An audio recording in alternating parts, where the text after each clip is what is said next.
Hi there. Today we're going to get into what makes this album so great.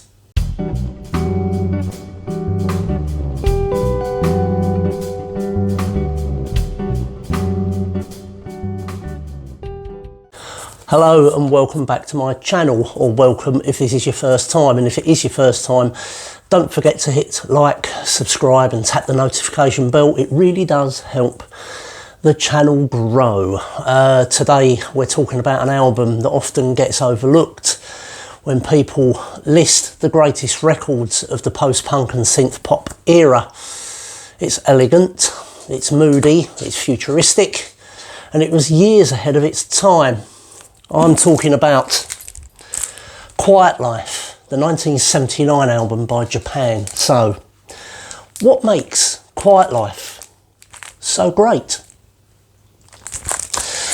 Let's rewind to the late 70s. Japan were 5 young lads from Catford who'd initially tried to ride the glam rock wave. Think New York Dolls with a touch of punk attitude.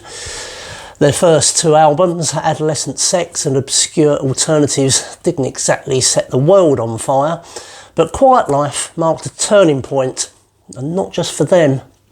Released in December 1979 in Japan and early 1980 elsewhere, it was the sound of a band stepping into their own identity.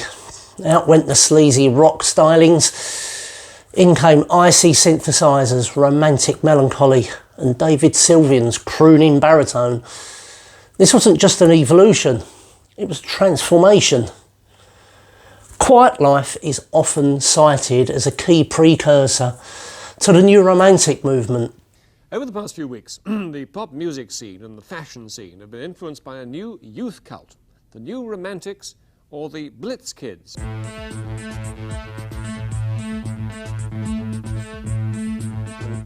But it's not just about image or aesthetics. This album showed how synthesizers could be used to convey depth, mood and introspection, not just sci-fi flash. Producer John Punter, who would go on to work with Japan again on Gentlemen Take Polaroids, helped craft a sound that was both pristine and haunting.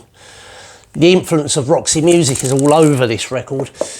You can hear it in Mick Karn's fretless bass lines, in Richard Barbieri's atmospheric keys, and in Sylvian's stylised vocals. But Japan weren't copying, they were distilling those ideas into something new, something cooler, more cerebral. Now, let's talk about the title track, Quiet Life. A masterpiece in my mind, and one of my personal favourites. That driving Giorgio Moroder style inspired synth pulse, the insistent rhythm, the almost detached vocal delivery, it's the sound of urban alienation rendered beautifully. But let's also talk about the influence of that intro. The phased sequence keyboard line that opens Quiet Life was copied wholesale by Duran Duran just a year or so later. You can hear its footprints all over planet Earth.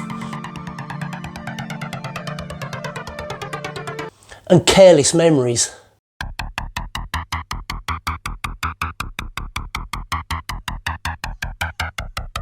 Same mood, same tempo, practically the same sound palette. This wasn't just homage, it was blueprint, and Japan did it first. Then there's Fall in Love with Me, another personal favourite, which is surprisingly funky, with Mick Karn's bass popping and weaving underneath the dreamy synth washes. Halloween is another standout for me. It's dark, energetic, and features some of Mick Karn's most expressive fretless playing on the album. In Vogue is lush and melancholic, while Despair, sung in part in Japanese, is sparse, cinematic and haunting. And we can't forget the closing track, The Other Side of Life, also one of my favourites. It's like the calm after the storm, soulful, mournful and beautifully restrained. A perfect closer that lingers long after the album ends. But before we go any further, let's take a moment to talk about that bass. Mick Karn's fretless bass playing is absolutely central to the sound of Quiet Life and to the identity of Japan as a band. He had a style that was completely his own, melodic, fluid, almost vocal in its expressiveness. Where most bassists held down the low end, Karn danced across it, twisting through unusual scales, bending notes and often occupying the emotional centre of a song.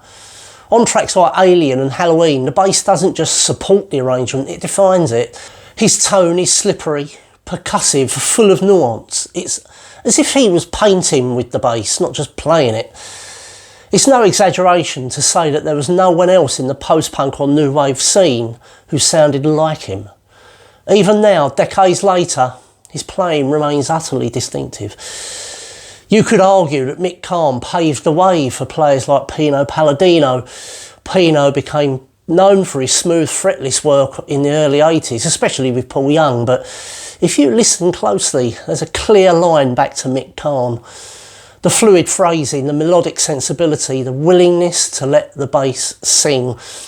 Karn was doing that first and doing it with a deeply artistic flair. And it's no stretch to say he was one of the most influential fretless players of his era, even if he never really sought the spotlight. Tragically, Mick Karn passed away in 2011 at the age of 52 after a battle with cancer. But his work on Quiet Life and the subsequent Japan albums throughout his career has left an indelible mark on music. He was a true original and his sound lives on. Japan weren't just about the music, they understood the power of visual representation as well, and the cover of Quiet Life shows a strikingly made up David Sylvian, pale-faced and androgynous, looking like a cross between a kabuki actor and a fashion model. This wasn't glam for glam's sake, it was art school elegance, refined, thoughtful and deliberate. In many ways, Quiet Life anticipated the aesthetic of the 1980s before the 80s had even begun. Now, quick note for collectors out there. My copy of Quiet Life is actually a second Japanese release from 1979. You can tell because it has a sepia-toned obi strip and doesn't include the poster that came with the original pressings.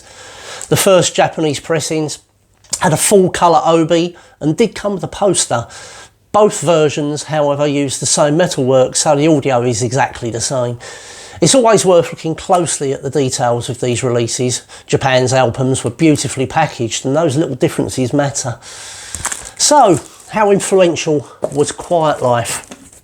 Well, in short, massively. It laid the groundwork for what would become synth pop and new romanticism. Artists like Duran Duran, Spandau Ballet all owe debt to Japan and this album. Even more experimental artists like Talk Talk and early Tears for Fears can trace a line back to the atmosphere and ambition of Quiet Life. And yet, Japan never became a stadium band. They remained cult heroes, highly respected, but always a little elusive. That mystique only adds to the album's enduring charm. Quiet Life isn't just a great album, it's a turning point. It's the sound of a band finding its true voice, and in doing so, helping shape an entire decade of music that followed. It's moody, stylish, sophisticated, and crucially, it still sounds fresh.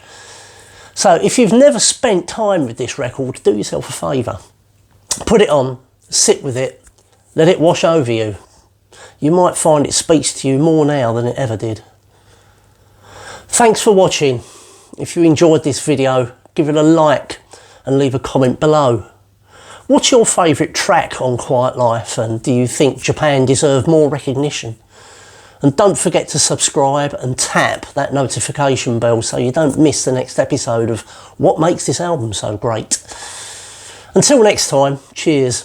See you in the next video.